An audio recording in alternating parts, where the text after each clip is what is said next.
Clinical Monday, the best way to begin a healthy week. It's a good morning to you and a warm welcome to yet another exciting episode of Clinical Monday. Happy Monday, and thank you so much for everybody that is streaming us. We are live on Oran Pop-In's Facebook page, also on X at @in_health with the hashtag Clinical Monday. And don't forget, www.popin.org gives you the behind the scenes. Today, courtesy of Oran Pop-In Tshwane, we are joined by Rakgomo Pitso, who is our guest to speak about TB and viral load suppression. What is it, and what is it all about? If you want to be part of the conversation, make sure that you leave your comments on the comment section below. Look, I just went in and I did not introduce myself. My name is Nkosi. In front of the camera and behind the camera, making sure that we are all technical and sounding great, and we are glowing, because we really try hard to glow here after this long weekend. Anyway, as call up, their name is Phaleng. Thank you so much for joining us, and welcome to the episode. Rakgomo, good morning to you. Morning. How are you? I'm good, eh? I'm great. We are starting with understanding what TB is. Take us through that. What is TB? The different or variations of TB, and which ones out of those variations is the most common? Okay. Yeah. TB is a bacteria, Yeah. a Mycobacterium tuberculosis. Mm-hmm. So it affects the lungs, and then it's airborne. Mm-hmm. So that's the definition for TB. Yeah. So when you get TB, you can get it by coughing from someone else who has TB already, and then without that etiquette of Covering and the everything. Yeah. So that's the... And what do we have variations? The variations, there differences? is Yeah. TB for TB of the meningite, of the meninges, skin TB, gastrointestinal TB, skeletal TB, miliary TB. That's the extrapulmonary TB. So there is the common one that is pulmonary TB. So pulmonary TB is that one of the lungs. It affects the lungs. Got you. Yeah, it's the one. So with that one, you also have the latent phase and then the active phase of TB. The latent phase, that's when you have TB, but it's contained within you. You can't pass it to someone else, and then you don't show signs of TB. You don't have any symptoms, any signs. Then the active phase, that's when you show symptoms, coughing, severely weight loss or unexplainable weight loss, fatigue and weakness, all the signs of symptoms of TB. Yeah, that's when you get them. I got you. I'm interested on the one where you're saying you can have it, but you don't see the symptoms, and also you don't pass it on. Yeah, that's the. But then how do you know that you then have the TB? Because you don't see the signs. I get it. With the other ones, you would see the excessive weight loss that is unexplained, and that will probe you to go and inquire with, hey, I'm losing weight. But then how do you find out, or how do you know that you have this one that you cannot pass or that you cannot see because you don't have symptoms? Yeah, you can check TB either way by taking blood. Yeah. By gene expect, the sputum one that we cough, and then we take sputum, and then we take it to the lab. And then there is also LEM test now. They use LEM test. That's the urine testing of the TB. Interesting. Yeah, also. I thought, it was only HIV that you can test with through blood or through blood test, and STIs for urine. I didn't think that TB was also that. Let's then factor in the viral load. Maybe let's start first by breaking down what is a viral load, and then we'll go into then how does TB then affect that in a later stage. Go ahead. Okay then. Yeah. With viral load, it's when I get the virus. Yeah. It's how much virus of HIV that's in your blood. Yeah. That's viral load. So we do measure that, like in the lab, the millimeters of your blood that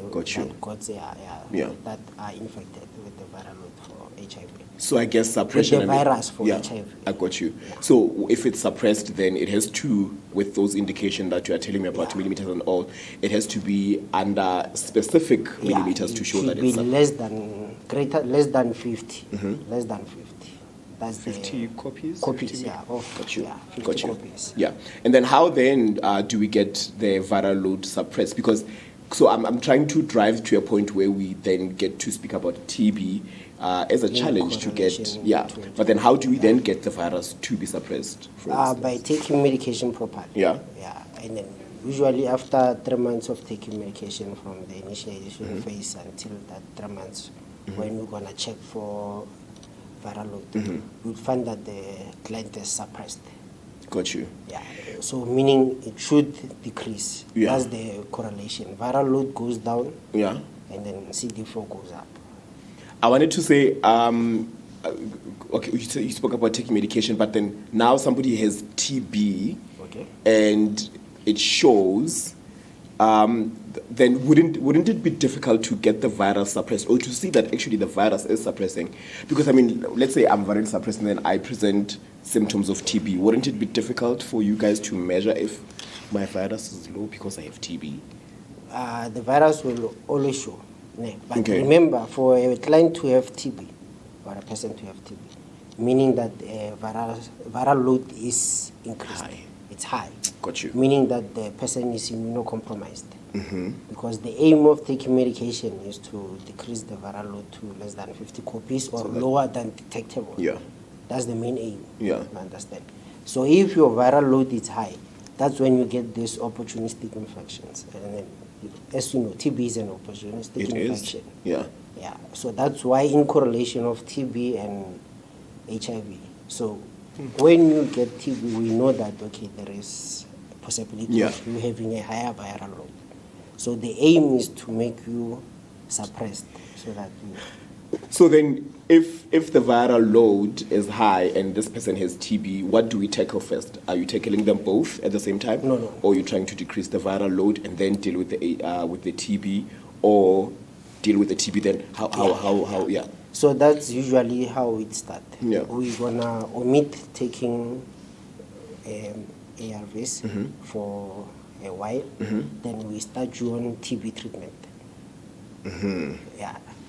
Okay. Then after that's when we're gonna introduce back the ARVs. I got you. So that's when after you have to suppress, because if you're taking them in correlation, it's like now we are taking both of them at the same time, but we omit first and then initiate TB treatment, then after we introduce. What are some of your challenges that you have when it comes to TB? If you're somebody that has been living with TB, how did you tackle the infection? And what are some of the things that you are doing that will help you better cope with having both HIV and TB? You can leave us your comments on the comment section below and use the hashtag Clinical Monday on X. I almost said Twitter. It's still Twitter, right? Anyway, Twitter, X, whichever. It is hashtag Clinical Monday, and you can leave your questions there for our clinician as we tackle TB and HIV. Also, www.popin.org gets the behind the scenes. We're also on YouTube. Make sure that you catch up on all our Clinical Mondays, because we have a library, archives upon archives. I mean, we've been doing this for now 5 years? So we have a lot of conversations that we've covered when it comes to all things HIV. So make sure that you visit our YouTube channel to catch up on that and more. But still in conversation with a clinician out at Orampop in Tshwane, Rakgomo Pitso, who's helping us understand HIV and TB. Before I let you go, is TB a challenge to get somebody virally suppressed? Could it be? No. Yeah. Because remember, TB is curable. That's the other part. Yeah. So you take treatment 6 months. All of the TBs, sorry to interject, all of the TBs, even including the TBs that you've counted? Yeah. Oh. Curable. Okay. Yeah, as long as you're taking treatment. Yeah. But remember, there is also the other types of TB that we didn't mention. The multi-drug resistant TB and then the XDR TB. Let's jump into those. Those ones are the resistant one. If maybe someone stops treatment within, not adhering to medication and everything. Yeah. So that's when it gets to that point. So it becomes multi-drug resistant. So nothing can... XDR treatment. XDR TB. XDR TB. Yeah.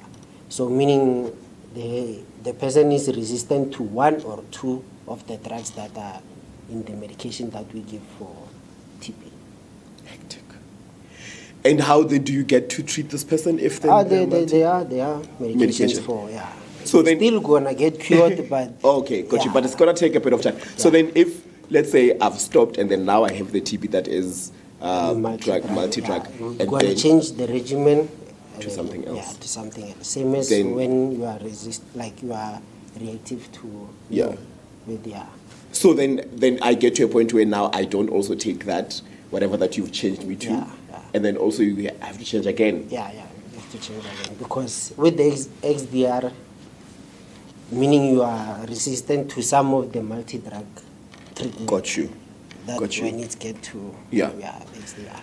I think we spoke about opportunistic infections, but can you have other opportunistic infections while on TB medication or whilst you are battling TB? Can TB make you prone to other infections? If you are not taking medication, that's when you get to other opportunistic infections. The thing is adherence. Adherence. I got you. Closing benefits of getting your viral, if you get your viral load suppressed, then you are able to deal with other things that you have. What are some of the benefits, perhaps, maybe that you can share with us? The benefits, it's, remember, of taking treatment for TB and the viral load suppression. Or of suppression only. Both. Let's do both. Yeah. Okay then. With both of them, remember, it's you get to prevent opportunistic infections if you are suppressed. You don't have you don't get infected easily because your immune is so much stronger than you understand. And then there is also that U2 equals to undetectable equals untransmittable. That's a big advantage. All right. Rakgomo, Pitso, thank you so much for joining me. Thank you. We'll see you. No, you've been amazing. Let's make sure that Rakgomo comes back to answer some of the questions that we might have when it comes to all things TB and viral. Actually, anything, because they are a qualified clinician out at Orampop in Tshwane. Make sure that you pop in and visit them. They are at 416 Cakeness Street at Loftus Park Shopping Center, opposite the rugby. So before you go to watch, okay, let's not get in there. But make sure that you pop in. They're open Monday to Friday and Saturday, I'm thinking. So make sure that you are out on our social media platforms to check out all those opening dates. And also they are on WhatsApp. Make sure that you contact them if you cannot find them. WhatsApp them, and you don't have to set an appointment, but you can if you want to. But anyway, they're available to help you. So that was yet another exciting episode of Clinical Monday. Until we chat again next Monday, happy streaming. Bye. And we are live on our social media platform.